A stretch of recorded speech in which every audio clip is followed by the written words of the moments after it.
We're here today to record a portion of the history of the Women's Army Corps, and specifically the history of black women in World War II. This is a portion of the oral history program produced by the WAC Foundation, the Women's Army Corps Foundation, and today is May 17th, 1990, and as I say, we're at Fort McClellan. And I'm talking today to Gladys Anderson, who was in the service very early and has an interesting story to tell us about being overseas with the first postal unit that went overseas. So why don't you start right first and tell us about how you happened to join the service, or why you joined the service.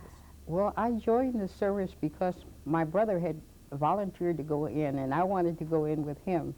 But I was too young to go, and my mother wouldn't let me. And one evening, I was with an ex-WAC, WAAC, and she was talking so much about the WACs, I decided, along with the 5 girls, that I would go along with them. The wind-up was that I was the only one that went in the service. Let me stop you right now. That the WAAC was Women's Army Auxiliary Corps, right, which we were for a year, right? Right. Okay, and that's what you joined. No, I joined the the WAC, the regular Army. Right. My girlfriend was in the WAAC. But anyway, I went in thinking that it would be sort of like a boarding school. I had never been away from home. And I was stationed at Des Moines, Iowa, when I first went in, and every day I'd go to see if my friend had come in. Finally, it dawned on me that with all of those girls there, I didn't need to worry about my friend in Detroit. And so I had my training there in Des Moines, and I left Des Moines, and we went to Fresno, California. That was a very exciting trip because we went on a troop train, and there was one evening where the food, we didn't have anything to eat until late that night. And after that was over, and we landed in Fresno, California. This was a Air Force base. I had joined the Air Force. At least that's what I thought. But as long as I was at Fresno, California, I was never in an airplane. We were based away from them. We were on a base, but the airplanes was at another base. And as long as I was in the Army, I never got a chance to bump anybody to get a seat. And my first airplane trip that I ever had, I had to pay for it myself. Well, you had other experience to make up. Yes, How'd you happen to get chosen for overseas? They had this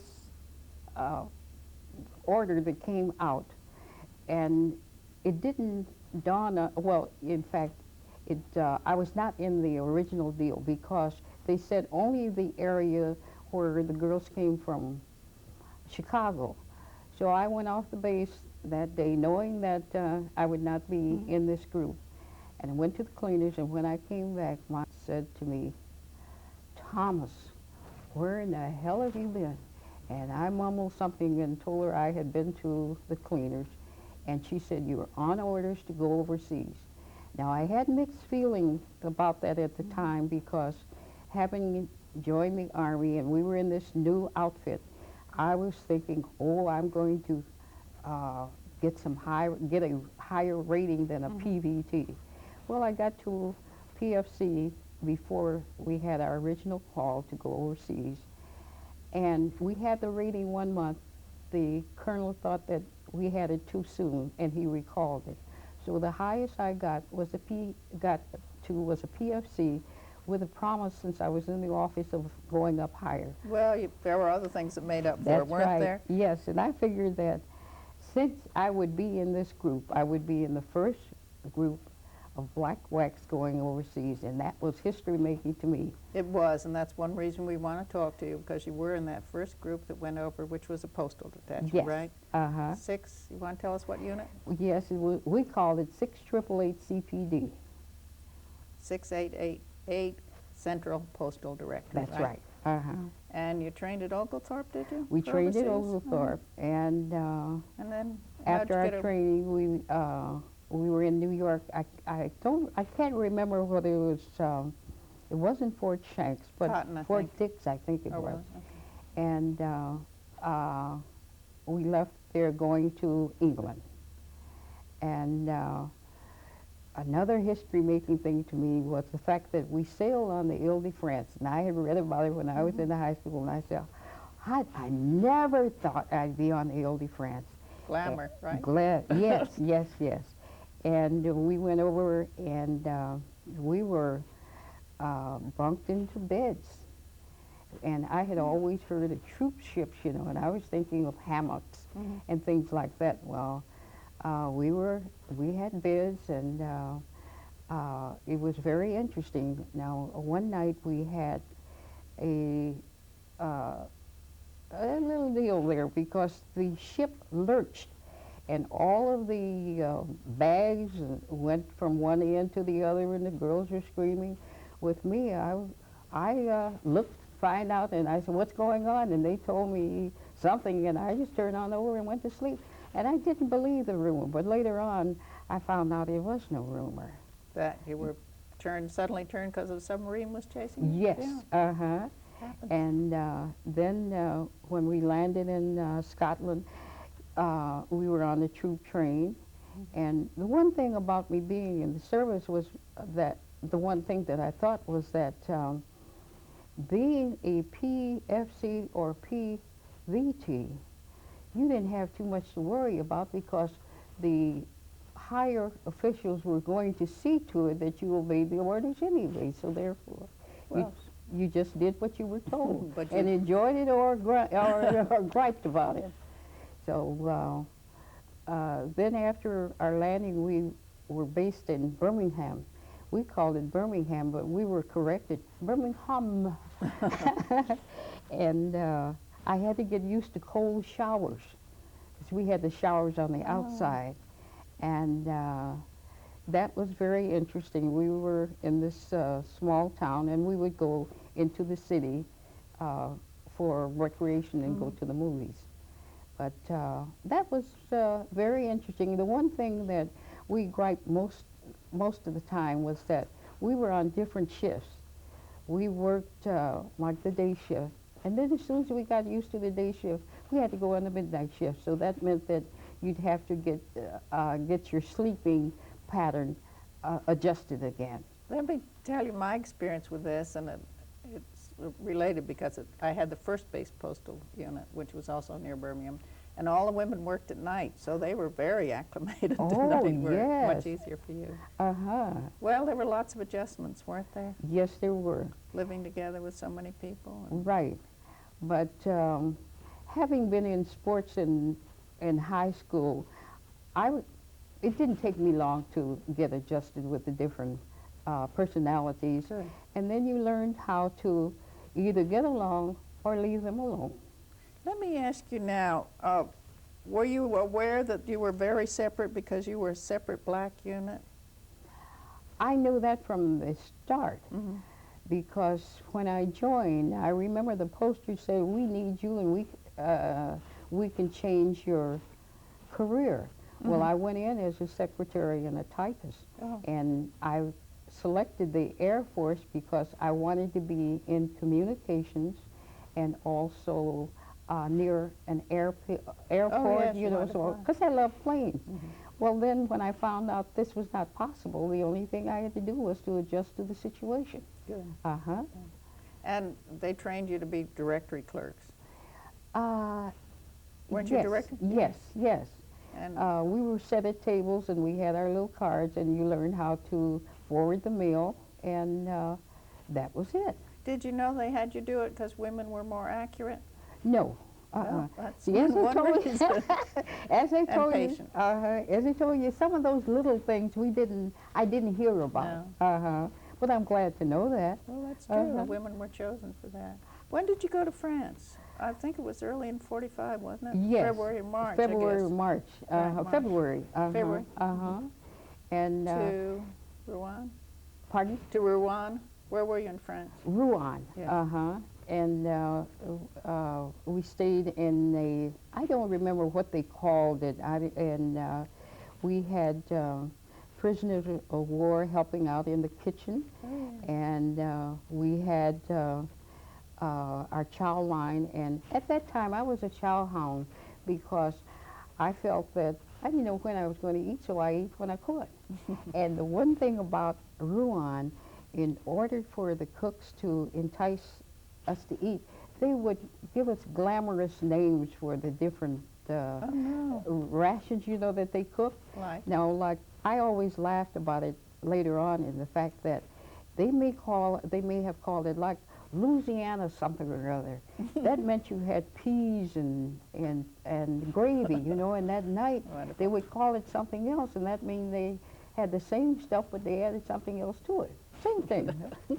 A disillusioned GI. Yes, but as long as I had something to eat, and then if I didn't have anything to eat, I loved to dance, and I would go to the PX and Red Cross at that time, and I danced with fellas and drink coffee and donuts and come back to our glamorous food. Did the other women feel that way? I don't About know. the I food? didn't have time to ask them because I was enjoying myself. Good for you. Yes. And did you feel that you were contributing? Yes, because as I told you about my brother, who's now deceased, we learned how to appreciate little things. And you just appreciated little things and did what you did to, you know, could to enjoy yourself. But of course there were people who griped, and of course I griped too. But I couldn't do anything about it, and I just decided just to enjoy myself, do the work, and then go for Good. enjoyment. Would that everyone did. Great spirit. But I think that is the spirit of women in the Women's Army Corps. I'm sure you didn't gripe about being transferred to Paris. Oh no, we lived in a hotel. Wonderful. Yes, and then there was so much to see in Paris. We had the different department stores, and we also had all of the perfume houses. I didn't go to one of the perfume houses. I think I went by one, and the dress houses. And at that time, I don't remember, but it seems as though some of them were closed, you know, because of the war. Tell me when this was. When did you move to Paris? I'm not too sure. Summer of 1945, I think. Summer of 45. Okay.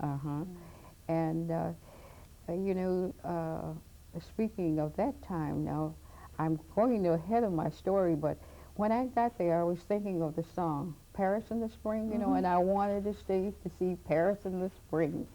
But I managed to go to the Versailles Palace. Wonderful. And, I just enjoyed myself. It's best I could in the, you know, in the situation, because you couldn't go where you wanted to, when you wanted to. There were specific times you could go. You had to have orders to go to these different places, or your passes. So, therefore, places that I would like to have seen while I was in Europe, I wasn't able to. But I tried to see as much as I could. Great. Yeah, and I had heard of the Folies Bergère, so I went to the Folies, and I went to the Casino de Paris, and all of these glamorous places and unusual places to me. And I like the subway system. Wonderful system. Because if they have a beautiful system, because if you got to Opera Stop, you knew you could go anywhere from there. And one thing that I remember about Opera Stop was that one night we were supposed to go to a concert performed by a black conductor. Well, the girls had left the area. I had a ticket, but my date didn't come on time. So we decided we would go. Well, we got off at Opera Stop, and we saw this whack, and I said, that's the place that we're supposed to be in. So we went to the opera. We didn't know it was an opera. Beautiful building, though. At least you saw that. And the opera was very good, and the fellow and I enjoyed it, but we weren't supposed to be at the opera. Well, you got to see it. The one thing, later on, I found out that the girls said it was better that I went to the opera because where they had gone, the musicians had to play with gloves because it was cold. Oh, how strange. Uh-huh. Yeah. The So- hotels were cold too, weren't Yes. they? Yeah. Uh-huh. So, I just took things as they came, visited as much as I could, and um, I love to travel, and I just thought that I did as much traveling as I could under the conditions, and I enjoyed myself. That's, I didn't get everything out of the Army that I wanted to, you mean which is promotions? promotions Yeah. and also a change of career. I went in as a secretary and typist, and I came out as one. And the schools that I wanted to go to, they said it wasn't necessary because as far as typing was concerned, they could just show me what to do and I'd go ahead and do it. And motor pool, I liked cars, but I didn't like to get my fingers dirty. Well, wartime was different, you know. Yes. There was an immediate need. There wasn't time to train people. Right. Had to have them right away. In fact, the formation of your unit, the 6888, they took people that were not necessarily trained in that area, perhaps administrative skills, and made a very large unit and sent them overseas, and they performed admirably, wonderful record. Right. But it's because they had spirits like you. Right. Thank you. Tell me what you think you got from your service. Well, I got practically everything I wanted except a change of career. I got to travel, which I did, places that I'd never seen, heard about, but never dreamed that I would be there. Plus, I got a chance to go to college. Oh, wonderful. I Yes. didn't know that. But I didn't take the full advantage of it because I later got married, and I decided I'd go at another time rather than try to combine a new marriage, going to school, older student.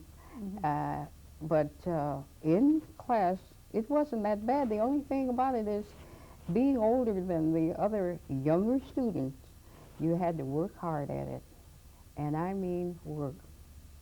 Well, that's true. The GI Bill made a lot of difference both in the schools, the colleges, and in the people who were able to take advantage of it. Yes, that's right. It was not easy, though. And it was not. And then, when I got transferred, I thought I would be with the major portion of the unit. They went out to California, but I was transferred to Halloran General Hospital. And that experience was working in the hospital, and you were supposed to account for all of the lieutenants and captains that came to the area. But I again had something that I had dreamed about, being in the area of traveling. I'd always wanted to go to California and New York. I had been to California with my training. Now I'm in New York, in Staten Island, take the Staten Island ferry and go to New York to see the shows. Good for you. Was that a segregated unit when you went to Halloran? Yes, we were still a segregated unit. Because this was 1946, wasn't it? Yes. Yeah. Uh-huh. And so and units were not desegregated until the early 50s. That's right. I was out 52, of yes, you were service out by then. Uh-huh. And you got out because you got married. No, I got out because the unit that remember I said it was split and they went Yes, out to California? Well, I figured that I would never be reunited with that outfit. And being at Halloran General Hospital, with the work that I was doing, I just thought it was time for me to go home and get my old job back. Because the war was over, for one Yes, thing. uh-huh. Well, And my brother was home, and my friends were home, so I thought it was time for me to go home. well, there was a great demobilization, and of course, particularly women, because we had no idea that the Women's Army Corps would continue to stay as it has Yes, through the years. and then I think when it began, I think it was just supposedly a wild idea, was it not? Not a wild idea, but an idea that was hard to support, gain support Yes, for. that's what I We meant. had some very loyal people in Congress who welcomed the fact that they could get women in the service because women were needed, and women power was needed. And I'm delighted that it has gone as far as it has. And like I said, I didn't get the change of ratings and and things like that. But it's the fact that the women are being used more so than it was in my time, the early portion. They're doing more. And also there's more opportunity for them to change and get into something different. More acceptance. Yes. But don't you think your work in that unit, that postal unit overseas, helped pave the way? Yes. I do. Don't you really? Yes. You know, I always think that the beginnings helps the end, or you shall we say the middle. All right. Yes. And how about your paving the way for segregation, desegregation, of the fact that you were a black WAC and now that there isn't a difference? And did you have some resentment? You don't have to answer that. No, I did. I was glad to hear it because at the time, see, we were sort of restricted. There was just so much that we could do. Whereas when it became desegregated, you could do what the others, what shall I say, the others were doing, which is you had more opportunities to get into different things. But as I said, I was glad that I did go, and I'm sorry that I wasn't able to go when it first formed, because I would have had more experience and more travel, I think. Well, you did a lot in a short time. Yes. You were in, what, 2 years? 2 years, actually it's 28 months. And I kept up with a number of WACs, and they wrote to me the first year, and then afterwards I did not, I don't have as much contact. Well, being here at Fort McClellan and on the occasion of our reunion, I think you'll see a great many women. Yes. That you, through the years, we all see people we knew long ago. Yes. And I want to mention the fact that you let us see your notebook, and we're going to take some pictures from it. You have great pictures that help with your memories, don't they? Yes, and I had a little small camera, and anytime they had big pictures, I was thinking in the future that I'll have these for my scrapbook, you know, and every now and then I refer back to them, and I still can remember some of the names, and some I've forgotten. But still great memories. Yes. Well, what would you say about your service in general? That you were fortunate, happy? I say that I was fortunate, and fortunate to be the kind of person that I am, which is to overcome, shall we say, trifles. They were hard at first, but like once they were over, you forgot them. Well, and continued on to the next thing. good for you. You were a good soldier. Thank you. Well, we're proud of you, and really, really enjoy having you here today so that we can talk to you about your experiences. And you made a lot, I think, of what you had, and you're a great representative. And I think a very interesting portion of the history of the black women in World War II. And I want to thank Gladys O. Thomas Anderson. Thank you. All right, it's a pleasure. Thank you. Thank you.